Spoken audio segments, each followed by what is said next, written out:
We read from the Gospel according to St. John, chapter 10, beginning at verse 1.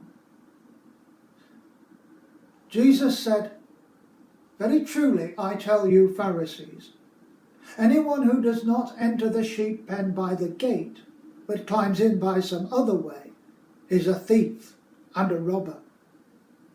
The one who enters by the gate is the shepherd of the sheep. The gatekeeper opens the gate for him, and the sheep listen to his voice. He calls his own sheep by name and leads them out. When he has brought out all his own, he goes on ahead of them, and his sheep follow him, because they know his voice. But they will never follow a stranger. In fact, they will run away from him, because they do not recognize a stranger's voice." Jesus used this figure of speech, but the Pharisees did not understand what he was telling them. Therefore Jesus said, "Very truly I tell you, I am the gate for the sheep. All who have come before me are thieves and robbers, but the sheep have not listened to them. I am the gate. Whoever enters through me will be saved. They will come in and go out and find pasture. The thief comes only to steal and kill and destroy. I have come that they may have life and have it to the full." May God help us to understand his word. Amen. Is this what you think a gate looks like? A big old prison gate, forbidding and keeping inmates in and outsiders out? Why is Jesus describing himself as a gate? Is he depriving us of our freedom and keeping other people out? Is that the message he wants to give? Not at all. Then what does he mean by saying, "I am the gate"? What do gates do? Firstly, gates restrict access. It must be said that one of the functions of gates is to keep people out, just as this prison door does. And this can be a good thing. Don't we all lock our doors at night to keep out burglars and thieves? Maybe we wish we didn't have to, but we know we do. We even have to lock the doors of the church against vandals. Aren't schools right to have gates and security systems to keep our children safe from those who would harm them? And who would want to give potential thieves access to money in our banks? There are some people we need to keep out because they seek to do us harm. So who is it that Jesus is seeking to keep out? Jesus says, "All who came before me were thieves and robbers." To whom is he referring? False messiahs? Political and religious authorities? Pharisees? In fact, he is referring to anybody who claims to be acting or speaking on God's behalf, but who would not acknowledge Jesus as God's Messiah. In Jesus' day, shepherds would band together to build a fold into which all their sheep would go. Each of them in turn would stand guard at night and ensure only the shepherds who had sheep in that fold could enter and call out their sheep. They would not let thieves and robbers enter.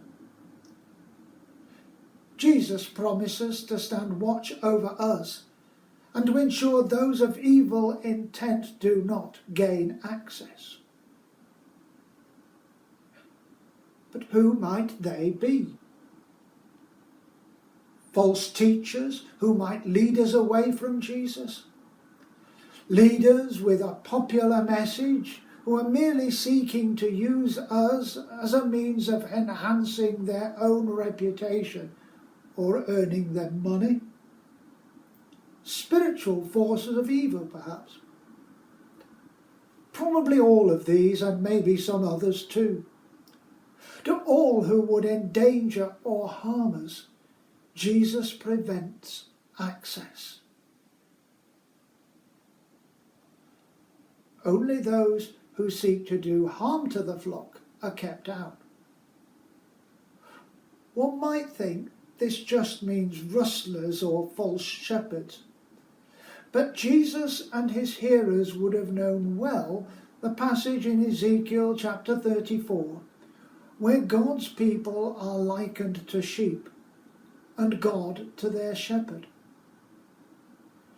The first people to be criticised in that passage are the kings of Israel, who have fattened the sheep, who have fattened themselves at the expense of the flock.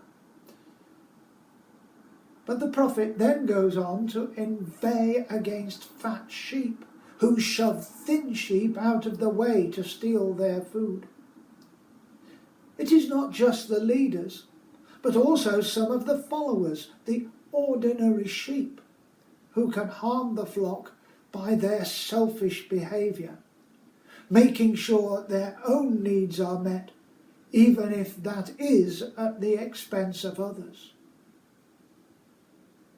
Jesus may be on the watch, not only against false preachers and leaders, but also against selfish and disruptive sheep.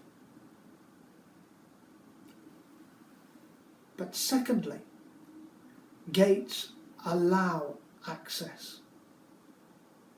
Gates do not just keep people out. They also let people in.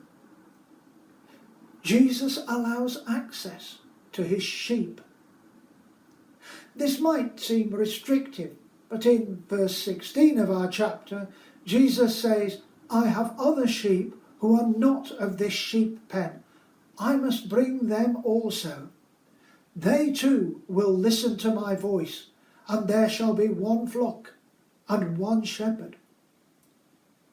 Jesus admits to his flock anyone who will heed his voice and follow him as shepherd. No one who wishes to follow him will be denied access. And for all who belong to Jesus' flock, Jesus does not keep us prisoner. We can come in and go out and find pasture. We are free to come and go as we please. But we are still part of Jesus' flock. But does that mean that we leave behind the protection of Jesus, the gate? No, because as shepherd, he comes with us. But that is for another talk. Jesus does not come to restrict our liberty or to restrain our joy. He comes to give us life in all abundance. We can enjoy full freedom and fulfill all of our potential and enjoy all the good things God has to offer, if only we will follow Jesus as our shepherd and come to God through Jesus, the gate. Let us come to God through Jesus, the gate, and follow him as shepherd, so we may know his protection and guidance, and the fullness of life, both now and hereafter. Amen.